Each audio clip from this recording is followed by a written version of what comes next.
নারীকে ভালোবেসে যদি কিছু দিতেই হয় তবে সময় আর সম্মান দিন, কারণ নারী অকারণে অবহেলা আর ব্যস্ততা কখনোই মেনে নিতে পারে না। মানুষকে দোষ দিয়ে কী করব? কথায় আছে না, অভাগে যেদিকেই যায় সাগর সেদিকেই শুকিয়ে যায়। যেসব ভাইয়ের বউগুলো ননদের সাথে বাজে আচরণ করে, দেখবেন ওদের মূলত ভাইই থাকে না, ওরা ভাইবিহীন কাঙ্গাল, তাই তো ননদের সাথে বাজে আচরণ করে। একটা মেয়ে সুখী হওয়ার জন্য এত কিছুর প্রয়োজন পড়ে না, শুধু একজন চরিত্রবান ও যত্নশীল স্বামীই যথেষ্ট। সংসার জীবন সবার সুখের হয় না। প্রতিটি স্বামীর ইনকামের উপর নির্ভর করে স্ত্রীর যোগ্য হওয়ার প্রমাণ। টাকা জমানোর উপায় টিপস অল্প শেয়ার করলাম, আলহামদুলিল্লাহ। গ্রামের সাদামাটা জীবন। তো নতুন দিনে নতুন আরেকটি ভ্লগ ভিডিও নিয়ে হাজির আমি আপনাদের মাঝে, শাবানা। ভারতের ছোট্ট একটা গ্রাম শীতলকুচি জেলা থেকে বলছি। তো welcome back to my channel. আসসালামু আলাইকুম। তোমরা সবাই কেমন আছো? আমি আশা করি তোমরা সকলে ভালো আছো। আলহামদুলিল্লাহ আমিও ভালো আছি, আর আমার পরিবার পরিজনদের নিয়ে আলহামদুলিল্লাহ আমি ভালোই আছি। আর আমার প্রাণপ্রিয় কলিজা আপু ভাইয়ারা তোমরা সবাই কেমন আছো? আমি আশা করি তোমরা সকলে ভালো আছো। তো বরাবরের মতো না ব্লগটা আমি শুরুই করে দিলাম। তো চলো, যতটুকু পারি ততটুকুই তোমাদের কাছে আমি শেয়ার করার আর কি চেষ্টা করব। সংসার জীবনে সবার সুখের হয় না। প্রতিটি স্বামীর ইনকামের উপর নির্ভর করে স্ত্রী হওয়ার যোগ্য প্রমাণ। টাকা জমানোর উপায় টিপস অল্প শেয়ার করব। সেই ব্লগটাই আজকে তোমাদের কাছে শেয়ার করব। দেখুন, সংসার জীবনে আমরা ভাবি যে 100-100-এর মধ্যে 99% গৃহবধূর কিন্তু জীবনে সুখ হয় না। কিন্তু সেই সুখটা না নিজেকে গড়ে তুলতে হয়। সুখটা যদি নাও হয়, নিজেকে গড়ে তুলতে হয়, সেটা ডিপেন্ড করে নিজের উপর।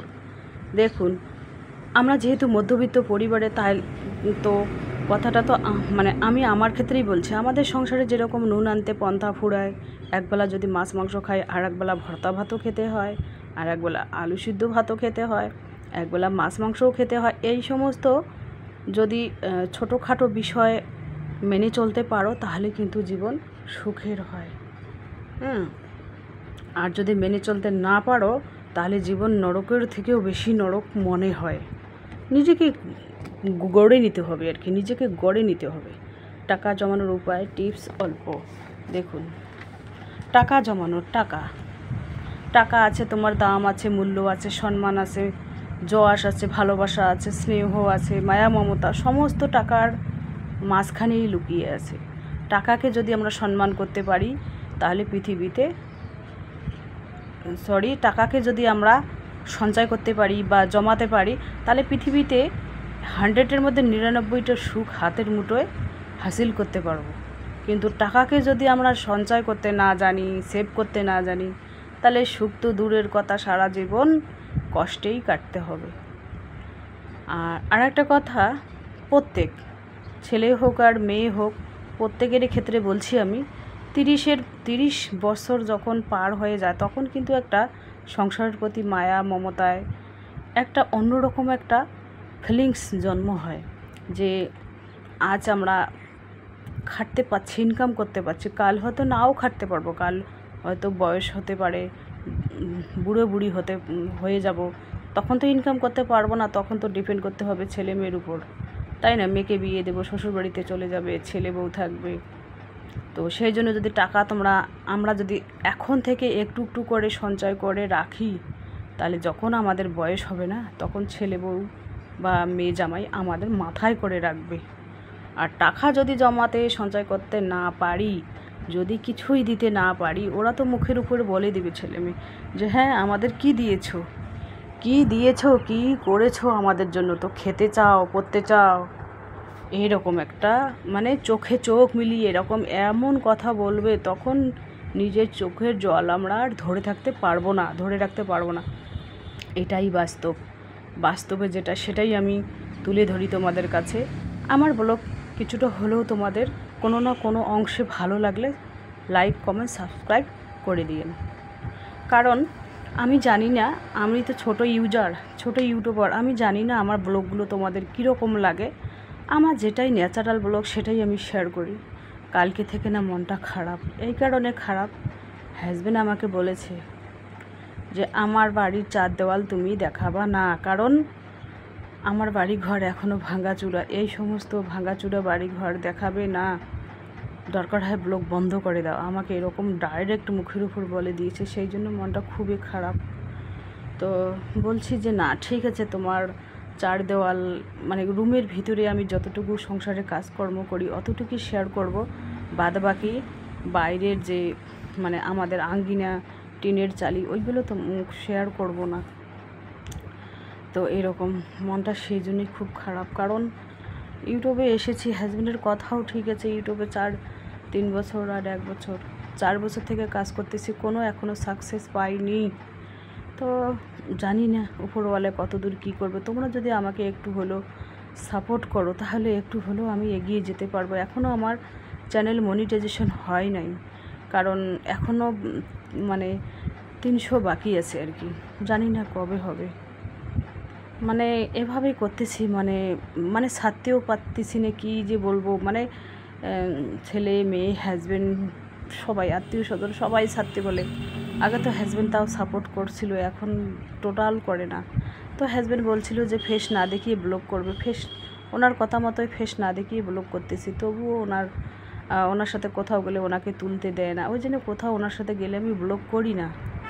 আমি যখন একা যাই তখন হয়তো একটু আধটু ব্লগ শেয়ার করি তোমাদের কাছে, কিন্তু ওনার সাথে গেলে আমি শেয়ার করি না। তো তোমরাও চাইলে আমার মতে প্লাস্টিকের ভাড়ে একটু একটু করে টাকা সঞ্চয় করতে পারো। মানে এই টিপসগুলো আমি তোমাদের কাছে শেয়ার করি। কি টিপস? দেখুন, সংসার খরচ লিস্ট মাসের প্রথমেই শুরুতেই করতে হবে। মাসের শুরুতেই যদি আমরা সংসার খরচের লিস্ট করি তাহলে মাসের শেষে আমাদের সংসার খরচের টাকা নিয়ে টানাটানি হিমশিম খেতে হয় না।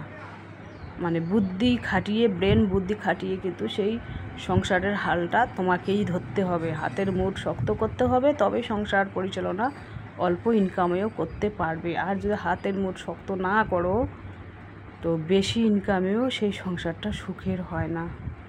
সংসারটা সুখের হয় না, নিজেকে সুখের করে নিতে হয়। তুমি যদি বলো যে হ্যাঁ 3 বেলায় মাছ মাংস খাবো, দুধ দই কলা ফল মূল খাবো, অমুক খাবো তমুক খাবো, ইলিশ মাছ খাবো, কচি পাটা খাবো, চিংড়ি মাছ খাবো, গলদা চিংড়ি খাবো, এইগুলো করলে কিন্তু সংসার একেবারেই ফিনিশ। হ্যাঁ, যাদের ইনকাম বেশি, যাদের হাজব্যান্ড চাকরি করে, মোটা অঙ্কের টাকা ইনকাম করে, তাদের ক্ষেত্রে তো খাওয়া দাওয়া এটা ওটার আবদার করা ঠিক আছে, কিন্তু আমরা যেহেতু মধ্যবিত্ত পরিবারের, আমাদের একটু হিসেব করেই চলতে হবে, না হলে সংসারে প্রত্যেক দিনেই ঝগড়াঝাটি লেগেই থাকবে, এরকম পরিস্থিতি। তো চলো, তোমাদের সাথে কথা বলতে বলতে ভিডিওর কোন প্রান্তে আমি চলে এসেছি আমি নিজেও বলতে পারি না। এই দেখুন কাঁঠাল, এখানে কাঁঠাল দুটো নিয়ে এসেছি বাপের বাসা থেকে। সেই দিন আমার ভাই দিয়েছে আমাকে 2টো কাঁঠাল, আর আজকে বাপের বাসা থেকে 2টোই কাঁঠাল নিয়ে আসলাম। আর এখানে পোলট্রির মাংস কেটে নিচ্ছি, পোলট্রির মাংস হবে রাতে রান্না। তো গুড ইভিনিং, এখন বাজে রাত 9:30। তো পোলট্রির মাংসগুলো ছোট ছোট পিস করে কেটে নিচ্ছি যাতে মশলাপাতি ঢোকে। আর পোলট্রির মাংস অনেকদিন খাওয়া হয়নি, তো মেয়ের আবদারে আর কি নিয়ে আসা। হাজব্যান্ড মাছ পছন্দ করে আর মেয়ে পোলট্রির মাংস, আর আমার কিন্তু মটন খুব পছন্দ। তো চলো এবার আমি ওই রান্নাটা করব, রান্নাটা সেরে নেব, আর বাদ বাকি কাজ তোমাদের যতটুকুই পারি ততটুকুই শেয়ার করার চেষ্টা করি আমি। আমার যেহেতু প্রত্যেক দিনই আমি ব্লগ ছাড়ি, বিকেল 4টে ব্লগ আসে আমার, সেই জন্য আমি যতটুকুই পারি ততটুকুই তোমাদের কাছে শেয়ার করার চেষ্টা করি। এই যে দেখুন রুমটা এবার আমি ঝাড়ু দিয়ে নিলাম, কাঁঠাল দুটো সাইড করে রাখি, আর এই চটির বস্তাগুলো ঝাড়াঝাড়ি করে নিই। এই চটির বস্তার মধ্যে কিন্তু আমরা ভাত খাই। আর এই রুমটা কিন্তু আমি অফ ক্যামেরায় হোক আর ক্যামেরার সামনে হোক প্রত্যেক দিনই একবার হলেও মোছামুছি করি। বিশেষ করে যেদিন সময় পাই সেদিন রান্নার আগে, যেদিন সময় পাই না সেদিন রান্নার পরেই মোছামুছি করি। কারণ এখানে মশলাপাতি, লঙ্কা পেঁয়াজ আদা রসুন সবগুলোই কিন্তু কাটতে হয় এই রুমের মধ্যে, তো একটু তো নোংরা হবেই। যখন রান্না করি, রান্নার সময় তো আমার রুম পুরো অগোছালো হয়ে থাকে, মানে নিচটা অগোছালো হয়ে থাকে। এই কারণে মশলার ডিব্বা, পেঁয়াজ কাটোরে, রসুন কাটোরে, আদা কাটোরে, লঙ্কা করোরে, তাকে হামানদিস্তে পেস্ট করোরে, সবজি কাটোরে, সবজির ছিলকা টিলকা ওইগুলো সবগুলোই মিলে একাকার হয়ে যায়। যখন রান্না শেষ হয়ে যায় তখন একেবারে সমস্ত কিছু উঠিয়ে একেবারে ক্লিন করে ঝাড়ু দিয়ে মোছামুছি করে নিই, বাস হয়ে যায়। তো দোকানে চলে আসলাম। একটু দোকানের ঝলকটা তোমাদের এক ঝলক দেখাই। মেয়ে আছে দোকানে, ছেলে আর কি ওই মেয়ের কিছুটা নাইটি মানে ভাঁজ করে রাখলো, আর দোকানে গেল ছেলে, আর মেয়ে এই পেশে দেখুন সেলাই করতেছে। আর এই যে দেখুন মেয়ের মোবাইল দেখতে দেখতেই আর কি ও সেলাই করতেছে। আর হাজব্যান্ড মনে হয় বাজারে গেছে, আর আমি দোকানে। তো আমার কিন্তু এরকমই প্রত্যেক দিনই হয়, টুকিটাকি কাজকর্ম দিয়েই ব্লগ শুরু হয়ে যায়। তো চলো আজকের ব্লগ এ পর্যন্তই। ততক্ষণ তোমরা সবাই সুস্থ থাকো, সাবধানে থাকো। টাটা, আল্লাহ হাফেজ। আর এই মেয়ের ফোনটা দেখতে পাচ্ছেন তোমরা, এই মেয়ের ফোনটা হচ্ছে OnePlus। এই মোবাইলটি খুব ভালো। আমার মেয়ের মোবাইলটা 3 বছরের মতো হয়ে গেল, এখনও কোনো খারাপ হয়নি। ব্র্যান্ডেড কোম্পানির জিনিস তো ব্র্যান্ডেডই হয়, তাই না? তো এই গরমের মধ্যে না সেলাই করতে ইচ্ছা করে না, আমাকে বিলকুল সেলাই করতে ইচ্ছা করে না। যেদিন সেলাই মানে কি বলবো, আর রান্না টান্না সেরে যখন দোকানে আসি তখন কি গরম লাগে, আর দোকানে বসলে মনে হয় না যে কোনো কাজ করি। আর এত গরমের দিনে এতটুকু গরম হবে এটাই তো স্বাভাবিক, তাই না? তো অফ ক্যামেরায় আমি মানে চা করে নিয়েছি। আব্বা, মা, আমি, মেয়ে সবাই মিলে চা খাবো। এখানে বিড়ি দিয়ে মুড়ি মাখা করেছি, তাই দিয়ে এখানে লেবু চা করেছি, লেবু দিছি, আদা দিছি, তেজপাতা দিছি, সেটা দিয়ে। আর এখানে দেখতে পাচ্ছেন পোলট্রির মাংস বসাই দিয়েছি। একটু মাখা মাখা করব, ঝোল করব না। পোলট্রির মাংস ঝোল করলে আমার ভালোই লাগে না। মেয়ে বলছে কি ঝোল করো, আমি বলছি কি না, ঝোল করলে আমি খাবোই না। পোলট্রির মাংস মাখা মাখা আর একটু কষিয়ে রান্না করলে বেশ ভালোই লাগে। তো ডাল যেহেতু নেই, ওই জন্য মাখাই করেছি যাতে ভাত একটু মেখে খাওয়া যায়। আর যদি ডাল থাকতো তাহলে এই পোলট্রির মাংসটা আমি কষিয়ে রান্না করতাম। 2-3 পিস মাংস একটু ডাল হলেই যথেষ্ট। তো এই যে দেখুন মাংসের কালারটা কীরকম হয়েছে।